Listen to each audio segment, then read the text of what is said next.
Defensoría del Pueblo.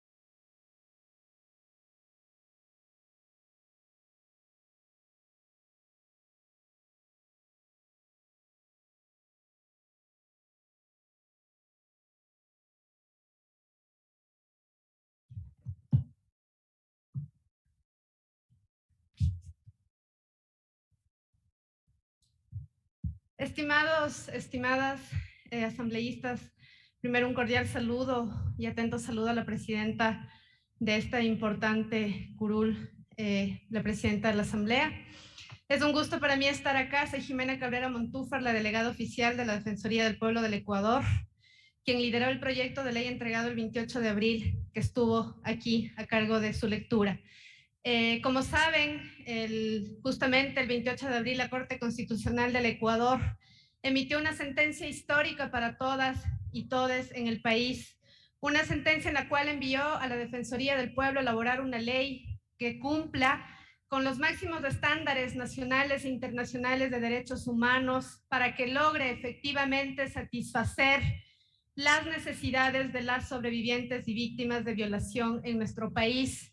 Y ese deber lo cumplimos con ahínco y sobre todo con corazón, pero además y sobre todo porque la Defensoría del Pueblo y también como activista hemos acompañado los casos día a día de niñas, adolescentes y mujeres que han sido violadas en nuestro país. Ellas son además quienes pusieron sus voces en esta ley en función de los espacios participativos que hicimos para que todas puedan expresar sus necesidades de reparación que se encuentran escritas en la ley y que muy agradecidas también han leído con mucha alegría y motivación el informe que ya se encuentra también el día de hoy a ser discutido. Un informe que finalmente también abraza las necesidades de todas. Definitivamente el hecho que estamos trabajando hoy y que estamos debatiendo es muy conmovedor. Quisiera empezar leyendo un par de testimonios.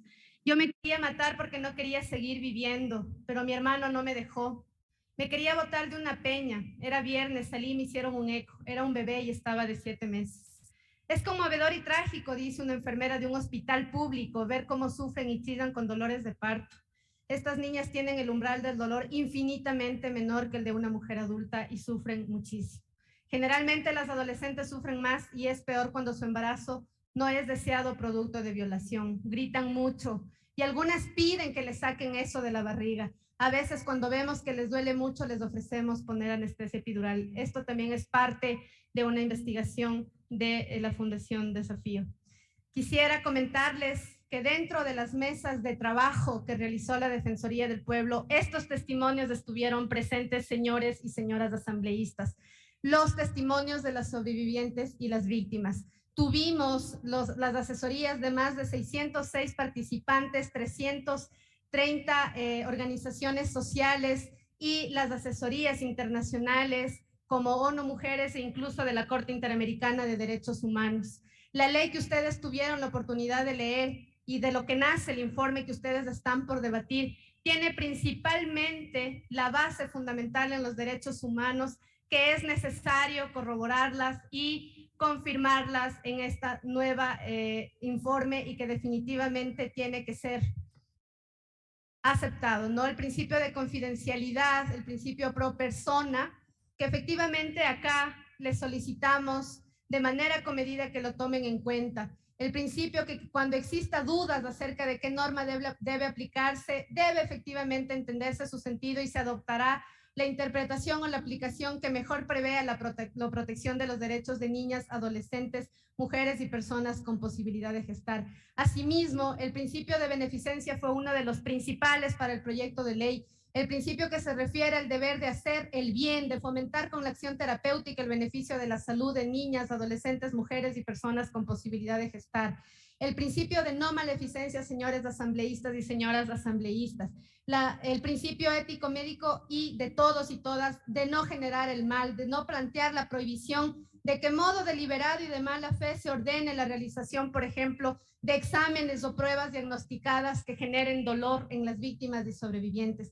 El principio fundamental, señores y señoras asambleístas, de autonomía del cuerpo, que es una condición básica y fundamental de los derechos humanos para el ejercicio de la igualdad y reconocer que todas las personas tienen la potestad de decidir.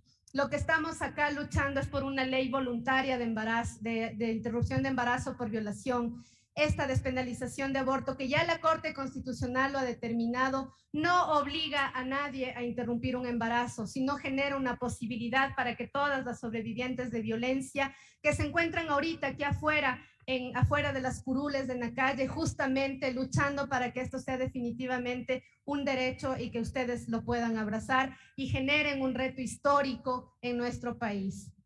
Finalmente, también quisiera recomendarles que la Defensoría del Pueblo se encuentra atenta de que ustedes, funcionarios, funcionarias, puedan definitivamente debatir con celeridad, con principios fundamentados con el enfoque de género e interseccionalidad, pero además de eso fundamentado en los derechos humanos de todas. Efectivamente, un derecho humano a decidir, el derecho a interrumpir el embarazo por violación, no puede requerir ningún tipo de requisito más que el testimonio de la víctima en función de que efectivamente ya se encuentre en una causal. Quienes han sufrido violación, solo ellas en sus cuerpos, en sus emocionalidades, en sus proyectos de vida truncados, saben que efectivamente pedir un requisito en un sistema de justicia que precariza y revictimiza es definitivamente un obstáculo para ellas. Asimismo, las niñas que acompañamos como Defensoría del Pueblo también, quienes han acudido a realizarse y a interrumpir un aborto en caso de violación, sabemos que la edad gestacional, pedirle a una niña que sepa, señores asambleístas, les pregunto acá, ¿a una niña es posible preguntarle en qué edad gestacional te encuentras? No. A una niña no podemos exigirle saber en qué edad gestacional se encuentra si ha sido víctima de la tortura, de la violación.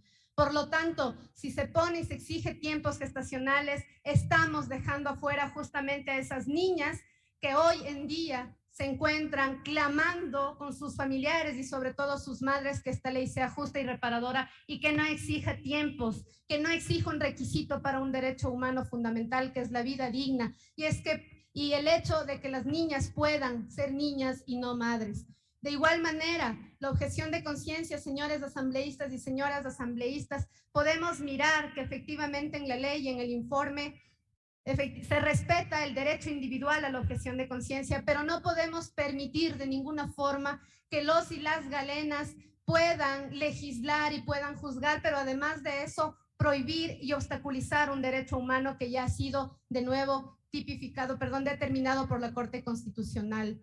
Un médico no puede restringir a una niña, a un adolescente, a una mujer a acceder a interrumpir un aborto por violación, porque la violación es tortura y significa que la vida de esa mujer y de esa niña se encuentra en riesgo. ¿Por qué se encuentra en riesgo? Por las cifras, revisemos las cifras de suicidio de ellas, revisemos las cifras de violencia, 7 de cada 10 niñas paren producto de una violación en nuestro país. Eso no puede ser admisible de ninguna manera. La Defensoría del Pueblo reclama, exige y exhorta, señores asambleístas y señoras asambleístas, que se debata una ley justa y reparadora para todas. Esta ley tiene que ser por las que ya no están, señores asambleístas, muchas de las mujeres que terminaron también en suicidios, que terminaron también en centros psiquiátricos, que terminaron también privadas de la libertad por todos esos índices de negligencia, además que también son enjuiciadas por el hecho de obligarlas a embarazos forzosos y tortuosos productos de violación. Esta ley, señores asambleístas, es histórica. Les solicitamos que debatan una ley y que tengan esta oportunidad para hacer historia, señores y señoras asambleístas, basados en los derechos humanos más mínimos, el derecho a decidir y por una vida digna de todas y todos. Muchas gracias.